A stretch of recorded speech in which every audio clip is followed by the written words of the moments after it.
President Obama for a minute. This is when he was speaking before the American-Israel Public Affairs Committee's annual convention in March, touting his military and diplomatic support for the Israeli government. The fact is, my administration's commitment to Israel's security has been unprecedented. Our military and intelligence cooperation has never been closer. Our joint exercises and training have never been more robust. Despite a tough budget environment, our security assistance has increased every single year. And just as we've been there with our security assistance, we've been there through our diplomacy. When the Goldstone report unfairly singled out Israel for criticism, we challenged it.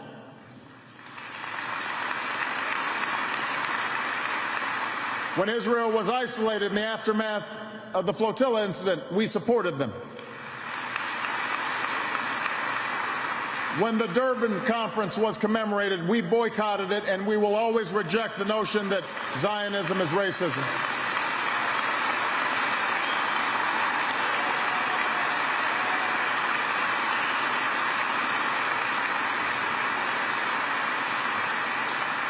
When one-sided resolutions are brought up at the Human Rights Council, we oppose them. When Israeli diplomats feared for their lives in Cairo, we intervened to save them. When there are efforts to boycott or divest from Israel, we will stand against them.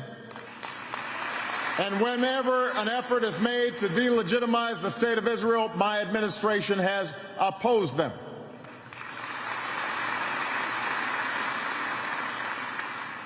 So there should not be a shred of doubt by now.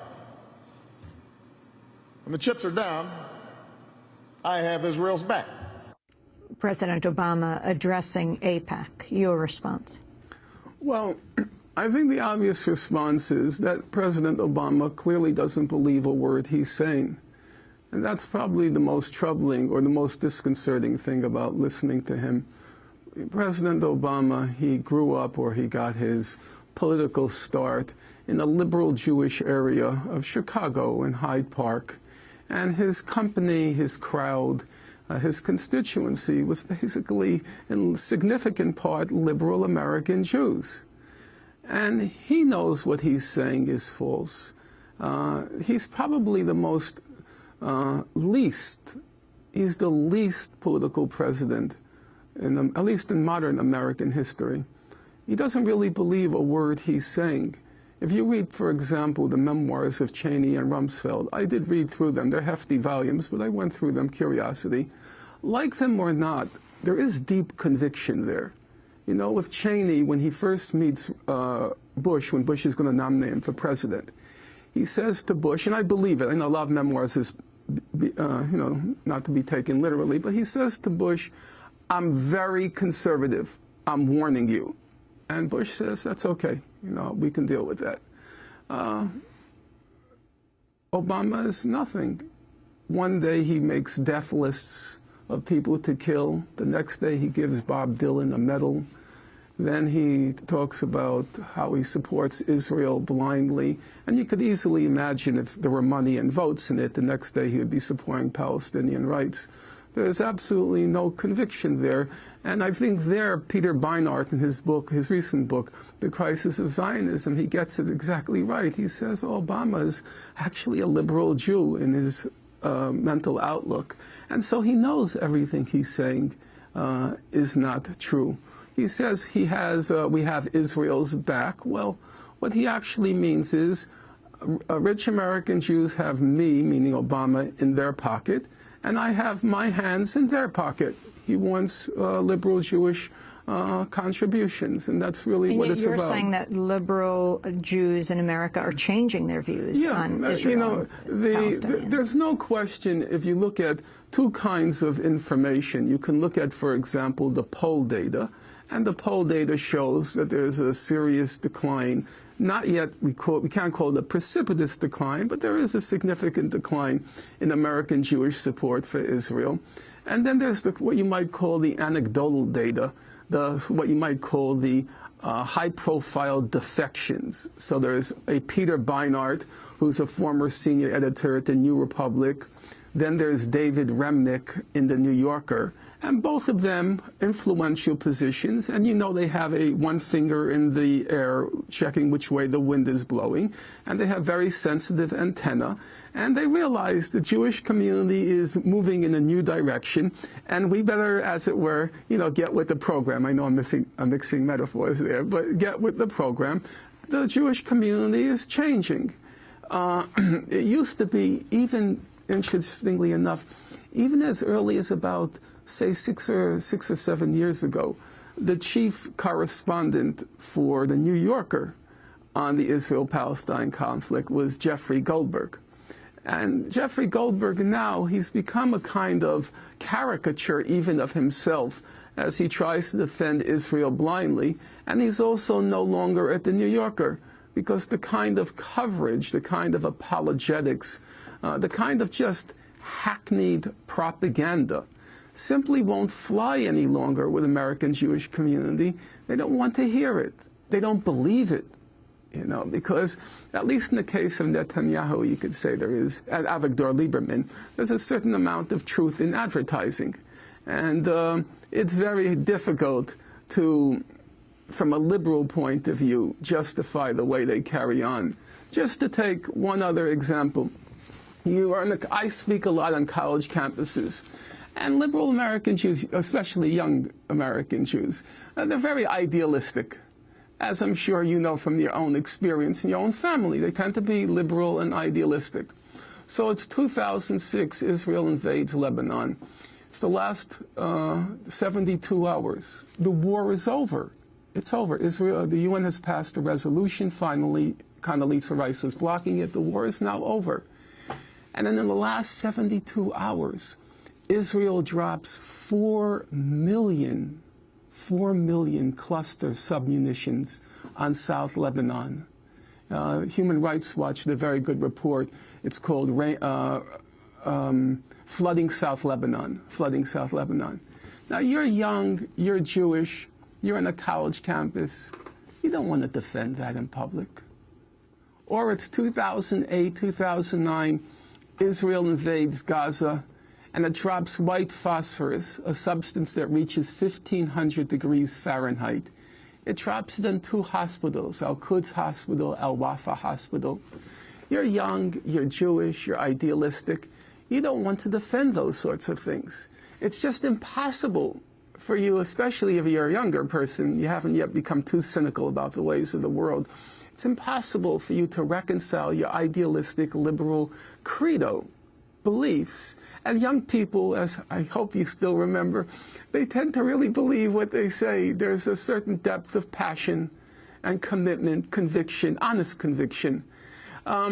They can't reconcile that with the way Israel carries on. It's not possible. And where do you see that point of view being expressed in this country? Do you see it in the media? Do you see it in elite politics? It's expressed in several places. First of all, and most importantly, it's expressed on the internet. It's not yet to the point of the Washington Post or the New York Times, but it's definitely liberal bloggers. Liberal Jewish bloggers, during the attack on Gaza and then during the assault on the Mavi Marmara. The liberal Jewish bloggers were very tough on Israel, and frankly, there are a few areas of disagreement between myself and them. Let me just take one other example, which I think is kind of illustrative. If you go back a generation, when Professor Chomsky was doing battle intellectually with the liberal Jewish community, so his main adversaries were people like Michael Walzer, Alan Dershowitz, Irving Howe, Dershowitz, Howe, Walzer, those types of persons. The area of agreement, if you were to take a Venn diagram of the two, they didn't even touch. There was no agreement on anything. Now, when I sat down and read Peter Beinart's book, and he's sort of representative of the same left liberal tradition, but no, I would say I agreed with about 80%. I was very positively surprised by that. The area separating me from what you would call left liberal, I mean, they may not like to hear it, but the amount of space separating me from them is, okay, it's still there. There is a significant 20%. But 80%, yeah, there's a large overlap. And that, I think, is not because I've gone soft. I'm becoming, moving towards the center. No, I'm not. Same principles as always. I think because the spectrum has shifted. It's shifted significantly. We're talking to author, scholar, activist Norman Finkelstein. He has just written the book out this week, Knowing Too Much, Why the American-Jewish Romance with Israel is Coming to an End. When we come back, we'll talk about his other book, What Gandhi Says About Nonviolence, Resistance, and Courage. What Norman Finkelstein found might surprise you. Stay with us.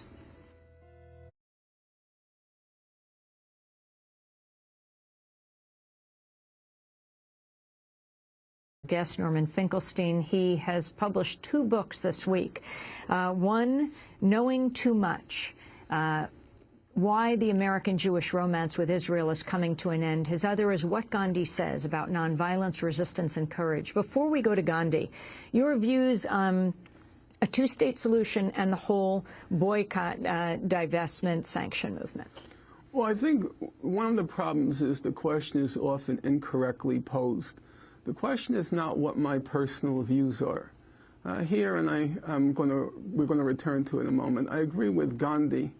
You don't start with what your opinion is. You start with where public opinion is at. And the purpose of politics is to try to get people to act on the beliefs they already hold.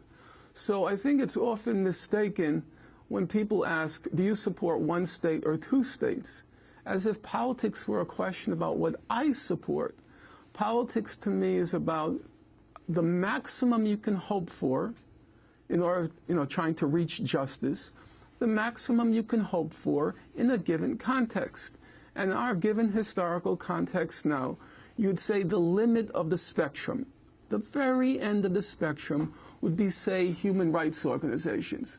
So you consider yourself a left-of-center program, Democracy Now!, and who do you have on from Egypt? A representative from Human Rights Watch, because you recognize that's the limit of the spectrum of progressive thought in the world we live. Maybe we wish it went further than Human Rights Watch, but it doesn't. And that's why you have HRW as the person to be interviewed. And so taking that... And I would say for Democracy Now! We consider ourselves a grassroots global news hour, bringing out a but you're trying to reach the limits of progressive opinion. And that's who I want to reach. I don't want to go beyond it because then I become a cult. I'm no longer reaching people. And the limit in the world today is what human rights organizations are saying, what the International Court of Justice is saying, what the UN General Assembly is saying, and there you have a complete consensus, apart from the United States and Israel and some South Sea islands.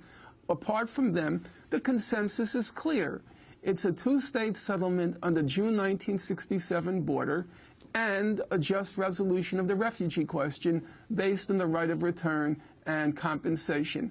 That's the limit of opinion. Do my personal views go beyond that limit? Yes, they do. But politics is not about personal opinions. It's about trying to reach a public and getting them to act on their own sense of right and wrong. And that, to me, is the only place we can go. The problem, as I see it with the BDS movement, is not the tactic. Who could not support boycott, divestment, and sanctions? Of course you should. And most of the human rights organizations, church organizations, have moved in that direction. The problem is the goal. The official BDS movement, they claim to be agnostic, neutral, whatever term you want to use, on the question of Israel.